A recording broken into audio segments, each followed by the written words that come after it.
जम्मू कश्मीर के कॉन्ट्रेक्चुअल जो एम्प्लॉइज़ हैं उनके लिए एक बहुत बड़ी राहत की बात आई है और आर्टिकल 370 के बाद आने वाली एक ऐसी जजमेंट जो अब आगे चल के जो हज़ारों कॉन्ट्रेक्चुअल एम्प्लॉइज़ जम्मू कश्मीर में परमानेंट सर्विस के लिए जो है वो लड़ाई लड़ रहे थे, उनके लिए ये जो जजमेंट आई है, लेटेस्ट जजमेंट जो सेंट्रल एडमिनिस्ट्रेटिव ट्राइब्यूनल की तरफ से आई है,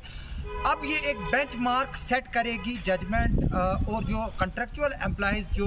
परमानेंट नहीं हो रहे हैं रीऑर्गेनाइजेशन एक्ट की आड़ में, लेकिन अब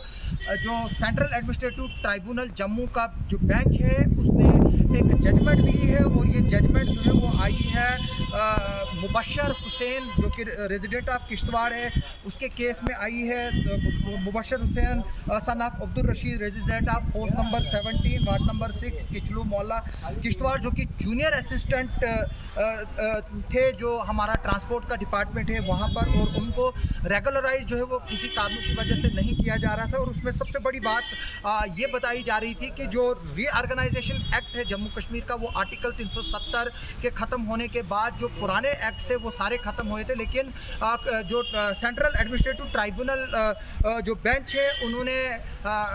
उस बात को जो है वो सेट असाइड किया और कहा कि ये जो एम्प्लॉय है, जो अडॉप्ट एम्प्लॉय है, इसको जो है वो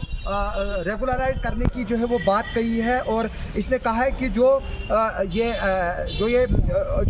रेगुलराइजेशन है वो विथस्टैंड नहीं करती है Jammu and Kashmir civil service special provision act 2010 को, जो कि आर्टिकल 370 के बाद जो है वो ख़त्म हुआ था। मैं बता दूं कि ये जो सिग्निफिकेंट जजमेंट जो है वो सेंट्रल एडमिनिस्ट्रेटिव ट्राइब्यूनल, जिसको केट भी हम कहते हैं, जिसके honourable mister Rajendra S Dogra member judicial और ऑनरेबल मिस्टर बी आनंद मेंबर एडमिनिस्ट्रेटिव, जिन्होंने ये कल एक हिस्टोरिकल जजमेंट जो है वो डिलीवर की। और जो आर्डर एक था जो नंबर 25 जेके ट्रांसपोर्ट डिपार्टमेंट का जो है आर्डर था 2003 का, dated 15/3/2003 passed by administrative secretary of transport department has been quashed. यानी कि जो आर्डर जो था जिसमें रेगुलराइजेशन को लेकर जो इशू था, क्योंकि जो मुबशर है इसके 5 साथियों को जो है वो रेगुलराइज किया गया था, सिर्फ यही किसी कारणों की वजह से जो है वो रेगुलराइज नहीं हो पा रहा था और डायरेक्शन इशू की है कि इसको जो है वो रेगुलराइज किया जाए, जिस तरह से कि इसके जो कलीग बाकी है उनको रेगुलराइज किया और इसको जो है वो नोशनल बेनिफिट दिए जाए। और मैं बता दूं कि जो ये मुबशर हुसैन है वो 20/1/1999 को जो है वो एडहॉक बेसिस पर जूनियर असिस्टेंट अपॉइंट हुआ था, ग्रेड 3000-4590, जो कि प्री रिवाइज्ड है। और state legislative enacted Jammu and Kashmir special provision act जो 29/4/2010 को जो रेगुलराइजेशन ऑफ एडहॉक को करता था, कॉन्ट्रेक्चुअल को करता था, कंसोलिडेटेड एम्प्लॉइज को करता था, वो जो है वो जिस तरह से मैंने वही बोला कि जो सेक्शन 5 ऑफ द एक्ट थी वो बाद में ख़त्म कर दी गई थी आर्टिकल 370 के रिवोक होने के बाद। इसमें कई हाई कोर्ट की जजमेंट्स भी जो है वो पहले भी आई है और उसमें मैं बता दूं कि जो एडवोकेट फ़हीम शौकत भट्ट है, जो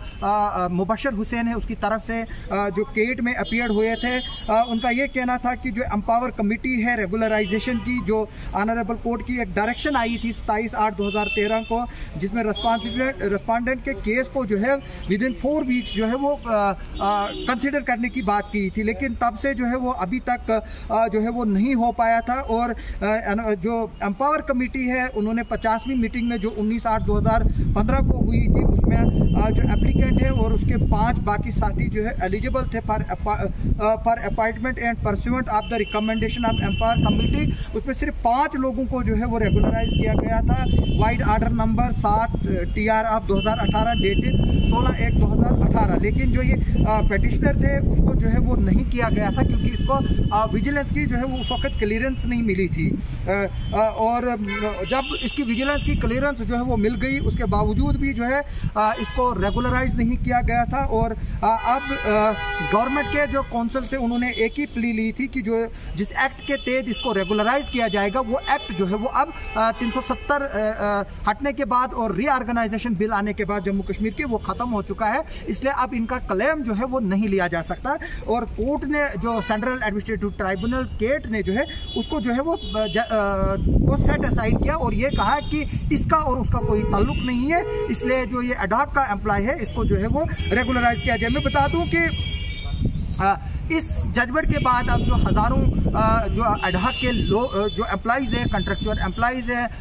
वो जो रेगुलराइज नहीं हुए हैं और रेगुलराइजेशन के क्राइटेरिया सब फुलफिल किए, सिर्फ एक ही रुकावट थी बीच में कि जो आर्टिकल 370 है वो हटा और जम्मू कश्मीर की री ऑर्गेनाइजेशन एक्ट के बाद वो सब अब मानी नहीं है, इसलिए उनको रेगुलराइज नहीं किया जा सकता। इस जजमेंट के बाद जो है वो अब उनके लिए भी जो है वो रास्ता साफ हो गया है और अब देखना है कि इसमें क्या जो है वो आगे चलकर होता है। और जो केट है उसने ये बात बोली है, गवर्नमेंट को डायरेक्शन दी है कि इस जजमेंट को जो है वो 2 महीनों में इंप्लीमेंट किया जाए और जो रिपोर्ट है वो उनको भेजी जाए। मैं बता दूं कि जो एप्लीकेंट, जिस तरह से मैंने पहले ही बताया कि एडवोकेट फहीम शौकत भट्ट ने जो है वो ये सेल किया कि जो इम्प्रूव्ड आर्डर है यानी कि 15/3/2023 को on the grounds that repeal of the act does not take away any vested rights which have been acquired in favour of the ad hoc contractual and consolidated employees, जो इन्होंने एक ऑर्डर निकाला था यानी कि 15/3/2023 को, उसको भी जो है वो क्वैश किया है केट ने। और ये जो लोग हैं उनको सेफगार्ड किया है under class 6 of repealing order itself read with journal class of 1997 का जो एक्ट है उसमें जो सेक्शन 6 है वो क्लियर कहती है कि इस तरह के एम्प्लॉइज को जो है वो रेगुलराइज जो है वो किया जा सकता है। और इसका जो नेचर है, क्योंकि इसको जो है वो 2010 में जो है वो एनेक्ट किया गया था विद द लेजिस्लेटिव कंसेंट, यानी कि जो लेजिस्लेटिव काउंसिल यहाँ पर जम्मू कश्मीर की जो असेंबली थी उसकी कंसेंट के बाद ही ये लॉ बनाया गया था, इसलिए ये बात जो है वो इसमें बताई गई है। और जो आर्गूमेंट सुनने के बाद जो ट्राइब्यूनल है उन्होंने जो जजमेंट जो 11/7/2024 को